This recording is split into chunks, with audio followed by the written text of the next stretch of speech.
buenos días. Estamos con Rubín en la caja de música, hablando de la película Tintina que se estrena este viernes en cines. Eh, Está basado, creo recordar, en un cortometraje en 2013. ¿Qué te planteó a llevar a cabo esta película, este proyecto? Pues eh, curiosamente cuando hice ese cortometraje no pensaba convertirlo en un largometraje. Tuvimos la suerte de que fue un cortometraje muy exitoso, fue proyectado en más de 200 festivales en todo el mundo y me permitió viajar y compartir la experiencia de ver ese cortometraje con diferentes públicos. Y fue muy curioso que en diferentes festivales de diferentes países, de diferentes continentes, había una sensación común de que querían más, de que lo habían pasado tan bien y tan mal durante el cortometraje con estos dos niños, que creían que ahí había dos personajes muy interesantes sobre los que profundizar. Estaba el tema de la religión y la literalidad interpretativa de la Biblia, y gotita a gotita, cada vez que me lo decían, pues se iba llenando un vaso de la curiosidad, de mi propia curiosidad por saber qué pasaba efectivamente con esos personajes, y años después me decidí a escribir la película. ¿Se puede decir que ese ha sido el mayor reto a la hora de hacer esta película? El no defraudar a esa gente que quería más sobre estos personajes. El, ¿Cuál es el mayor reto de esta película? el mayor reto de esta película es, como en todas, que se haya podido hacer. Es un milagro. Realmente hacer una película es algo altamente improbable y es un camino muy arduo y muy complejo, ¿no? No voy a profundizar mucho en eso. Pero efectivamente eh, estoy agradecido simplemente por el hecho de haberla podido hacer, ¿no? Cuando, sin embargo, con la película no busco satisfacer a nadie en concreto, ni molestar a nadie en concreto, ¿no? Sino que lo que buscaba era profundizar en un tema que me apasiona, como es la religión, como es la fe, como es el gran misterio de la vida o el gran misterio de Dios, a través de una película entretenida. Y claro, a mí me ha llamado también mucho la atención esas miradas entre los personajes que tienen un significado muy importante, y ese juego de miradas, esos silencios que tiene. ¿Cuán de importantes crees que son esos momentos? Las miradas y los silencios son dos ingredientes muy importantes en la narrativa de una película, ¿no? Y en Tini Tina se hace buen uso de ellos. Cuando yo era pequeñito, recuerdo un tiempo que viví en Francia y no sabía francés, y recuerdo de manera cristalina cómo en la televisión veía películas de Alfred Hitchcock, porque había un ciclo dedicado a Hitchcock y cada día pasaba una película, y sin saber el idioma, sin conocer el idioma, las entendía perfectamente. Porque Hitchcock, precisamente, algo que hacía muy bien era que sus personajes hablaran con las miradas y hablaran con sus gestos, más allá de lo que estaban diciendo las palabras.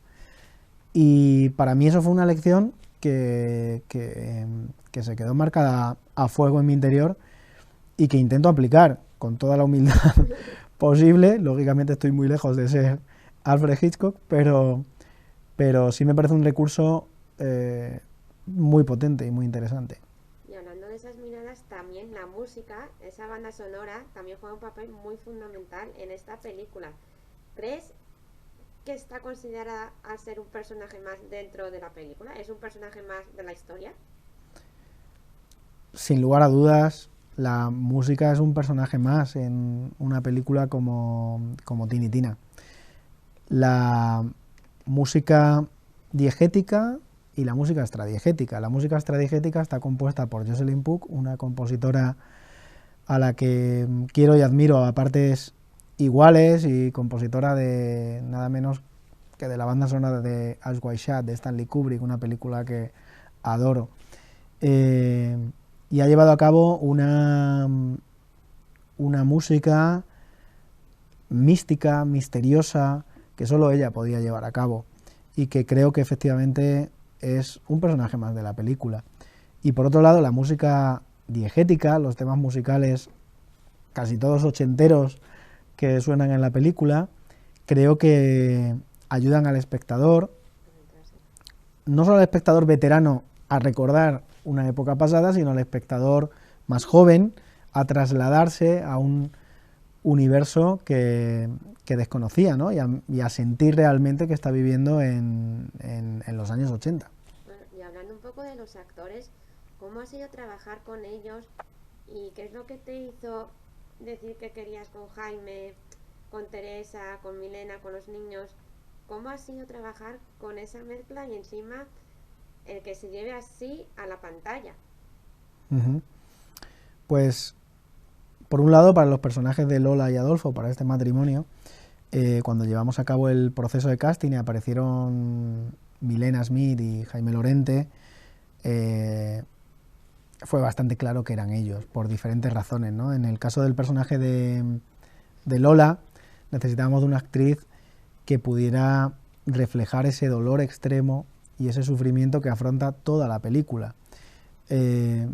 Milena es una mujer que lleva esto en su ADN, por una razón o por otra, tiene una mirada triste, tiene un dolor en su gestualidad inherente, no tiene que fingir, es ella.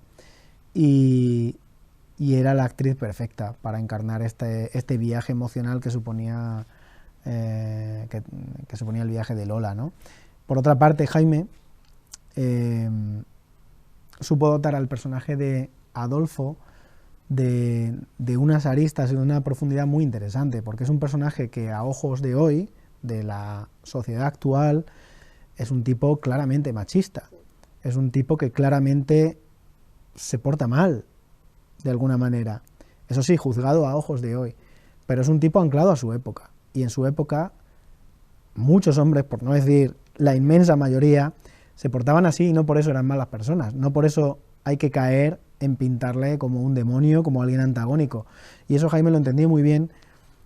Y ese choque se genera en el espectador está juzgando sus actos, diciendo, no te estás portando bien, pero me caes bien. No eres mal tipo, pero vives en una época en la que eso era lo normal. Y eso es lo que juzgamos a ojos de hoy, ¿no? Y me parece que esa tridimensionalidad es muy interesante. En el caso de los niños, buscamos unos rostros peculiares, unos niños verdaderamente especiales, ¿no? Tanto externamente como interiormente, y tanto Anastasia como Carlos lo son. E igualmente cuando aparecieron en el proceso de casting, que hicimos un proceso de casting con más de 1000 niños, estaba claro que eran ellos, ¿no? Y lo bonito es que hicieron clic entre ellos y se han llevado muy bien, y probablemente el rodaje de la peli fue un campamento de verano inolvidable, ¿no? Y en referencia a los personajes secundarios, tomamos una decisión de casting curiosa, que fue, vale, asumimos que la televisión es un personaje más, la televisión de los años 80. ¿Por qué no recurrimos a actores secundarios, para los papeles secundarios? ¿Por qué no recurrimos a actores que durante esos años fueran importantes en la televisión de la época, sobre todo para un público infantil?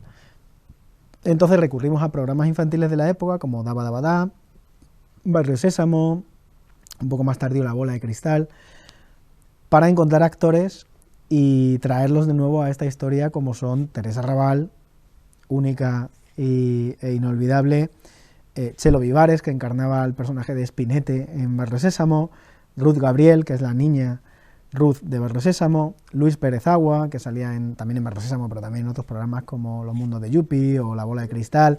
Es decir, personajes que formaron parte de la infancia de muchos, de mi infancia en concreto, y que a día de hoy no son tan habituales en las películas, ¿no? Y nos pareció un ejercicio bonito rescatarles, volverles a traer a primera línea y también, ¿por qué no un detalle nostálgico, ¿no?, con el espectador? Bueno, pues animamos a todo el público a que venga a verlo en los cines a partir de este viernes, que es una película que va a dar mucho que hablar y va a dar mucho también de pensar sobre todo. Genial. Vale, pues Pues nada.